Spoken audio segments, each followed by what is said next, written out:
Hello guys, तो अभी आ चुके हैं हम बिहार में और देखिए हमारे पीछे कितना काला काला बच्चा है ना। भाई सब लोग ऐसा क्यों कहते हैं कि कोई भी इंडस्ट्री हो या किसी भी फील्ड में नए नए लोगों को आना बहुत जरूरी होता है, क्योंकि जब नए लोग आते हैं तो नए तरीके से उसका विकास करते हैं, नए तरीके से उसका उत्थान करते हैं। ऐसा ही सारे फील्ड में देखने को मिलता है। लेकिन भोजपुरी इंडस्ट्री में ऐसा क्या होता है कि किसी नए लोगों को पनपने ही नहीं दिया जाता है, और इसमें सबसे बड़े रुकावट बन जाते हैं खेसारी लाल यादव। कभी भी किसी का भी आपने बहुत सारे एग्जांपल देखे होंगे। अगर आप खेसारी लाल यादव के फैंस हैं तो उनके फैंस से आप हट करके और निष्पक्ष विचारधारा से एक बार सोचिए कि बहुत सारे एग्जांपल आपको मिल जाएंगे। जैसे खेसारी लाल यादव किसी के भी छोटे मोटे स्टार का जिसका गाना बजना शुरू होता है उसका गाना उठा करके गा देते हैं।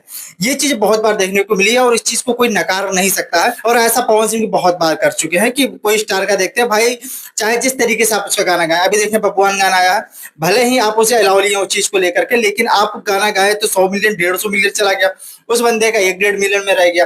तो ऐसा होता है कि जब आप किसी भी इंसान का कोई भी गाना उठाकर गाते हैं तो इंसान वहीं पर दब जाता है। इसीलिए भोजपुरी में जब ये लोग विवाद कर रहे थे उस समय भी यही चर्चाएं हो रही थी कि भाई साहब इन लोगों को विवाद बंद कर देना चाहिए, क्योंकि इनके विवाद के चक्कर में ना तो इनका गाना चलता है ना तो इनकी फिल्में चलती है। इनके बीच में भी पार्टीशन हो गया है। लोग इनकी फिल्में देखते हैं तो कोई उसकी नहीं देखता, कोई उसकी देखता है तो कोई उसकी नहीं देखता। मतलब पूरे इंडस्ट्री भर का पूरा नुकसान है, क्योंकि ये इंडस्ट्री के सबसे बड़े कलाकार है, सबसे बड़े। और उसके बाद जो देखने को मिली, जब ये विवाद रुक गया तो आप देखें किस तरीके का नए नए लोगों का गाना चल रहा है। और नए गाने में एकदम झकास गाना आया है जो आज तक भोजपुरी इंडस्ट्री में देखने को नहीं मिला है, और वो गाना है rap song. Rap song Bhojpuri industry में एक सपना सा था, लेकिन रैप सॉन्ग आया है फ्यूचर म्यूजिक वर्ड से, जिस गाने में कास्टिंग के तौर पर आपको नजर आएंगे मन्नू दी ग्रेट, जिस गाने का नाम है बिहारी है लिमिट में रहिएगा। आप लोग इस गाने को देख ही लिए होंगे। कोई खास रिस्पांस तो नहीं मिला है यूट्यूब पर, लेकिन उनके लेवल के हिसाब से ठीक। लेकिन जिस तरीके से रील्स पर धमाल मचा रहा है ना,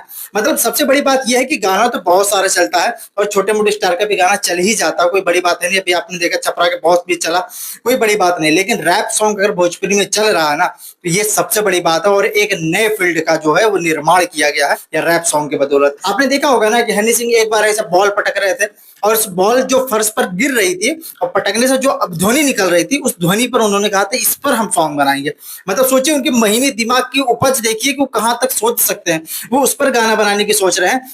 एक बॉलीवुड का इंसान वहां तक पहुंच गया। हाँ, हालांकि वो लिरिक्स भी खुद करते हैं, म्यूजिक भी खुद बनाते हैं और गाते भी खुद है, वो ऑलराउंडर है। लेकिन भोजपुरी में ऐसा कोई इंसान देखने को नहीं मिलता है जो लिखता भी हो और गाता भी हो और म्यूजिक भी बनाता हो। मतलब ऐसा तो कोई नहीं है। राइटर जो लिख करके देंगे उसी की बदौलत कोई चल पाएगा, नहीं दे पाएंगे तो नहीं चल पाएगा। और ये केवल ऐसा नहीं कि छोटे मोटे स्टार को, बड़े बड़े स्टारों में अगर कोई बढ़िया प्रोजेक्ट हाथ में नहीं आए तो बड़े बड़े लोग फिसल जाते हैं। लेकिन हनी सिंह हमेशा अपने बदौलत चले हैं और आज अपने बदौलत फिर से कम बैक करके वहां तक पहुंच गया। वहां तक नहीं पहुंचे, वहां से और भी ऊपर चले गए, तो वो सिर्फ अपने बदौलत। तो ये सारी चीजें भोजपुरी इंडस्ट्री में भी देखने को मिलनी चाहिए। और ये जो गाना आया बिहारी है बाबू लिमिट में रहिएगा, मतलब पहली बात तो अपने खाटी माटी चीज को ये लोग पहली बात तो प्रस्तुत किए हैं। और जिस तरीके के ये लोग अपना परचम लहरा रहे हैं कि बिहार भी एक बहुत बड़ा अहम भूमिका निभाता है एक म्यूजिक इंडस्ट्री में, और जिस तरीके के ये लोग ये गाना लाए हैं, जब दूसरी इंडस्ट्री देखती होगी तो ना भाई ना। भोजपुरी में भी अब अच्छे अच्छे कलाकार आने लगे हैं, और ऐसे कलाकार हैं जो अच्छे को धांस करके रख देंगे, धांस करके। इस गाने की जो पंच लाइन है वो इतनी गजब की है, एक बार लाइन तो सुनिए पहले। मैं बिहारी थोड़ा लिमिट में रहिएगा। और दूसरी बात ये, गाने की जो शूटिंग की गई है, जिस पैटर्न में किया गया, पूरा बॉलीवुड वाला फील दिया जा रहा है। किसी भी एंगल से लग ही नहीं रहा कि ये भोजपुरी का गाना है, और सच में भोजपुरी का एक लेवल दिखा देता है खेसारी लाल, पवन सिंह और आज से पहले जितने भी कलाकार हुए हैं, बहुत सारे हुए और आज के बाद भी होंगे। लेकिन बात की बात तो हम नहीं कह सकते, लेकिन अभी तक में किसी ने भी इस तरीके का रैप सॉन्ग नहीं गाए। और आज तक आपने देखा होगा कहीं भी कभी भी अगर आप देखे होंगे तो हमें बता दीजिएगा खेसारी लाल यादव या पवन सिंह कब रैप सॉन्ग गाए, कभी नहीं।